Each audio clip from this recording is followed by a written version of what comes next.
Well, it's nice speaking with you today, Victor, and this is going to be a great topic on logistics and supply chain management for dealing with remote sites. So, Victor, can you first provide a background about yourself and share some of your experience? Good morning, Dustin. Thank you for the opportunity to share some of my experiences on construction projects and oil and gas projects during my past 10 years working in different regions and areas and countries, especially in regards to the situation to identify remote sites and how to operate logistics and supply is vastly different compared to a normal working environment, and I appreciate the opportunity to share this. And what are some of the characteristics and differences between the industries? The first thing that I would like to mention here, some of the characteristics or differences between the industries as far as similarities are concerned is that all projects are measured in form of cost as well as time. All projects are measured in terms of two aspects, namely the ability to remain in budget and delivering in time or as per client requirements. Now, operational intensity are linked to a project schedule or to a construction schedule. And there are subtle differences and variances between the different industries in terms of the reliance or importance of safety, the involvement of government, as well as extreme global nature of some of the industries and regions and areas that the projects are working in. Process and work culture also differ from industry as well as from organizations. Well, what are some of the unique challenges that face a logistics and supply chain executive? Some of the unique challenges that face a logistics and supply executive, especially working on a project, is to understand that MRP and technology, material requirement planning, are linked with the project schedule or construction schedule. To do things right the first time and do things cost effective and quickly is critical and very important.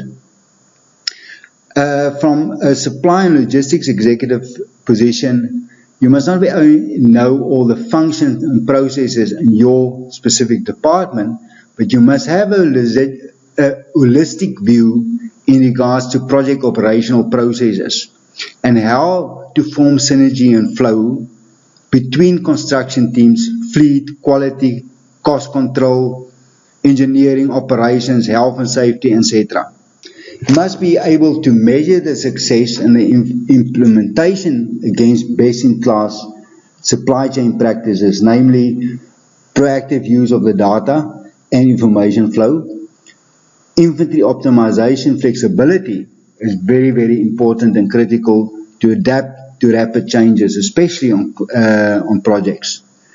Fulfillment and order processing, as well as customization of ERP technology and system implementation and processes are also very, very important factors, because working on remote sites and some regions and countries, you are always prone to disruptions in terms of your support structures, what you have available to work with, and you must be able to adapt to those environments and adapt your processes and your procedures and your technologies to be able to fulfill the function.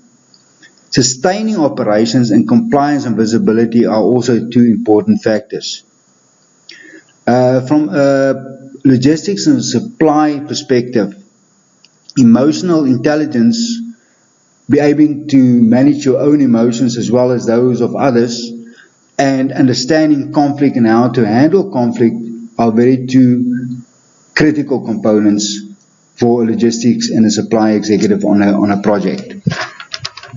And can you tell us what's a critical component that can affect the success or failure of a logistics and supply chain team? I think the critical components that can affect success or failure of a logistics executive are closely linked to the fact that they need to get involved from the start.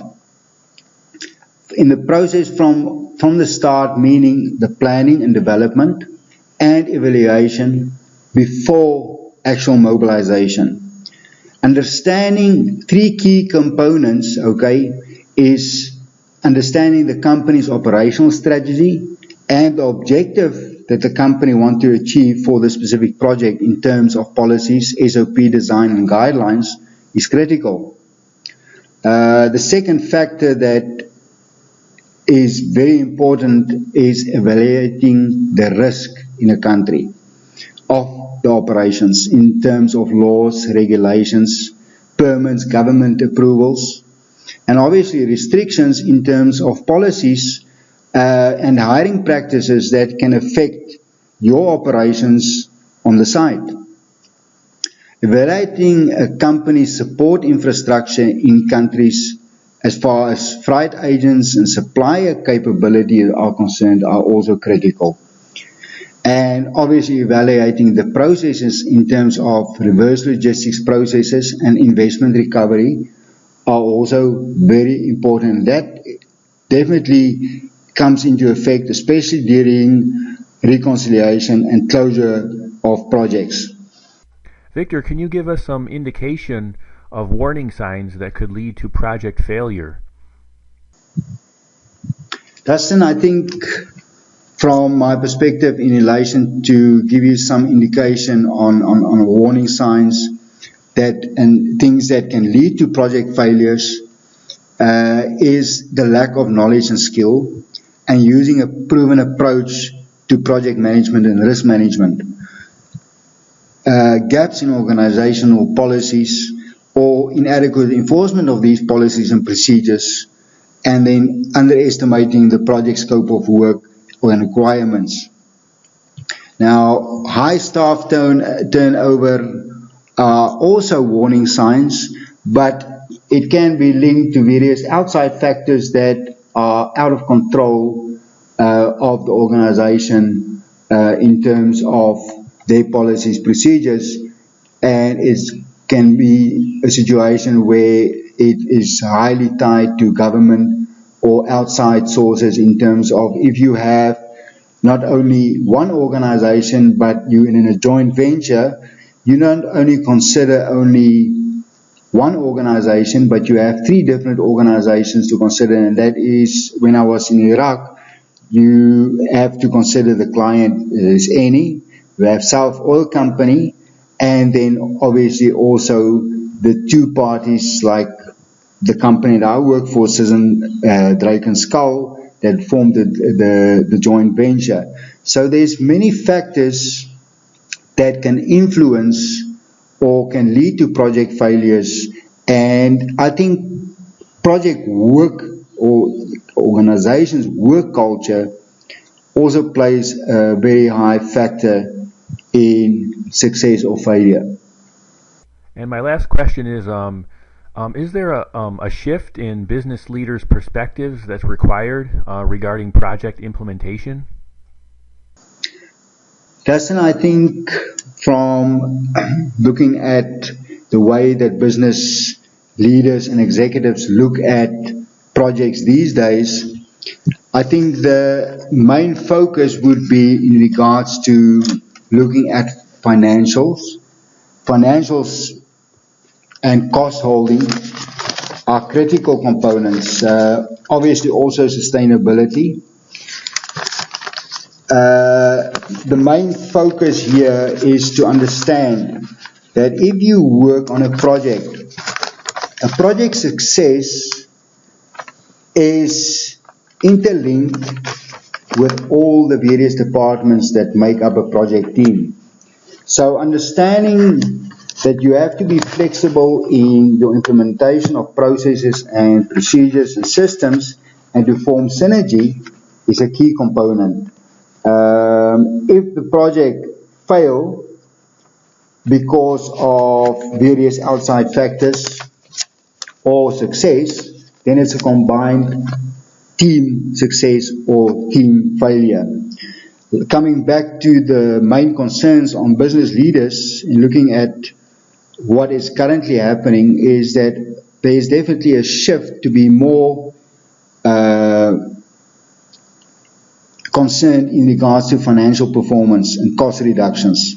In working capital, warehouse occupancy costs, training and development, manpower, and also improving productivity incentive packages, customer service, obviously risk management and visibility are important components. Future-proofing is a critical component, and that is again got to do with the company or the organization's ability to perform the project in time, under or in budget. Based on that, they have the opportunity either for new tender awards, and that can lead to future-proofing, okay, and making sure that the future are secure for that specific organization.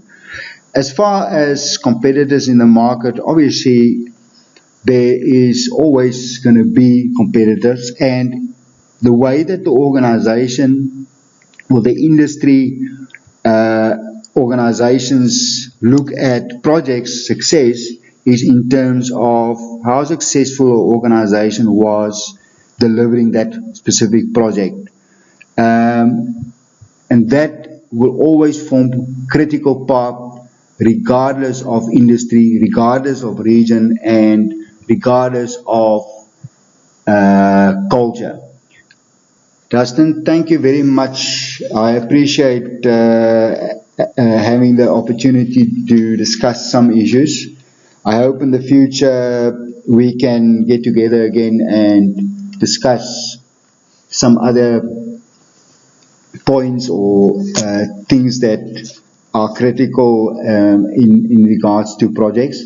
And once again, thank you very much for the opportunity.